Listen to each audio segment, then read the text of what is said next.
పెదవడ్లపూడి పాతూరి నాగభూషణం జిల్లా పరిషత్ హై స్కూల్లో శ్రీ పంచమి పర్వదినాన్ని పురస్కరించుకుని శనివారం మాజీ జెడ్పీ చైర్మన్ పాతూరి నాగభూషణం కుటుంబ సభ్యుల ఆధ్వర్యాన శనివారం విద్యార్థులకు నోటు పుస్తకాలు, జామెట్రీ బాక్సులు, పరీక్ష అట్టలు పంపిణీ చేశారు. పాతూరి సతీమణి మాజీ సర్పంచ్ పాతూరి సుధారాణి కుటుంబ సభ్యుల ద్వారా విద్యార్థులకు పంపిణీ చేశారు. ఈ కార్యక్రమంలో పాతూరి సాయికృష్ణ, నీరజ దంపతులు, శ్రీరామ్, సిద్ధార్థ, టీడీపీ నాయకులు అన్నే శరత్, శీలం శ్రీనివాసరావు, హెచ్ఎం శైలజ తదితరులు పాల్గొన్నారు. అనంతరం వారు మాట్లాడారు. సంస్కృతి అంటే మనకు పూర్వం నుంచి పరంపరంగా మన అభివృద్ధి కోసం ఏమైతే ఏర్పరిచిందో అది సంస్కృతి. మీకు ఎలా చెప్పాలి అంటే ఇప్పుడు మనకి మీ చిన్న వయసులో మీకు అర్థం చెబుతాను. ఇప్పుడు బియ్యం ఉన్నాయి, దాన్ని మనకు ఉపయోగపడేటట్టు అన్నం వండుకుంటేనే మనం తినగలుగుతాం, అవునా? అలాగే ఇక్కడ ఉన్న రకరకాల సంబంధించిన వైజ్ఞానిక శాస్త్రాన్ని కానీ అవి కానీ మీకు మన ప్రజలకు అందుబాటులో ఉండేటట్టు రకరకాల విద్యలు మనకి వెనకటి నుంచి ఉన్నాయి. దాంట్లో వైజ్ఞానిక శాస్త్రం కావచ్చు, తార్కిక శాస్త్రం కావచ్చు, జ్యోతిష్యం కావచ్చు, చాలా రకాలు ఉన్నాయి. ఇవాళ మన క్యాలెండర్, నేను మీకు ఎగ్జాంపుల్ చెబుతా.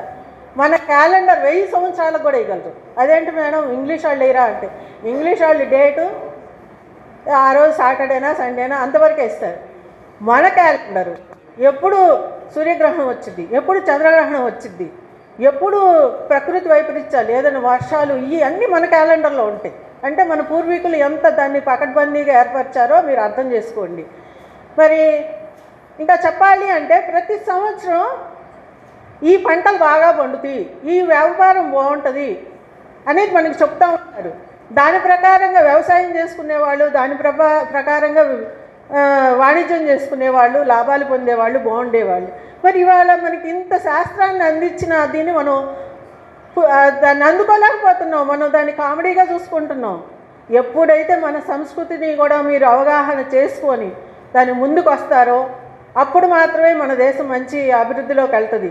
మీరు నాణ్యమైన విద్య, సామాజిక బాధ్యత, పెద్దల పట్ల గౌరవం ఇవి కూడా అన్నీ అలవర్చుకున్నప్పుడు మాత్రమే కనీసం మీ విద్యార్థులు మీ పక్కన వాళ్ళకి చెప్పగలిగే ధైర్యం వచ్చింది మీకు. ఇంకొక చిన్న సలహా ఇస్తానండి.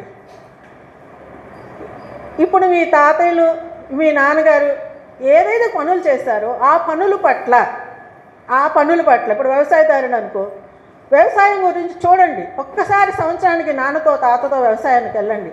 లేదు ఇంకొక వృత్తి అనుకో, ఒక్కసారి వెళ్ళండి, వాళ్ళు ఎలా చేస్తున్నారో చూడండి. దీంట్లో 2 చెప్తున్నా. మీ తండ్రి తాతల కష్టం తెలిసిద్ది. ఇంకోటి మీకు చదువు కాకుండా వేరే ఒక వృత్తి అంటూ ఉంటుంది. చదువుతో పాటు వేరే వృత్తి వస్తే ఎంత లాభం అనేది చెప్తానండి. మీరు బాగా చదువుకుంటారు, మంచి జాబ్ వస్తారు, బాగా స్ట్రెస్ అయి ఉంటారు. ఆ స్ట్రెస్లో మీకు రిలాక్స్ ఇచ్చేది మీ తాత, మీ నాన్నగారు చేసిన వృత్తి. దాంట్లో మీకు రిలాక్సేషన్ వచ్చింది. ఇది రాసుకోండి కావాలంటే. కాబట్టి మీ నాన్నగారు, మీ తాతగారు చేసి, మీ ఇంట్లో మీ పెద్దలు చేసి, అమ్మ దగ్గర నేర్చుకునే పనులు అన్నీ నేర్చుకోండి. చదువు ఒక్కటే కాదు, ఒక సంపూర్ణ వ్యక్తిత్వంతో మీరు ముందుకు వెళ్ళాలి అంటే అన్ని పనులు తెలిసి ఉండాలి.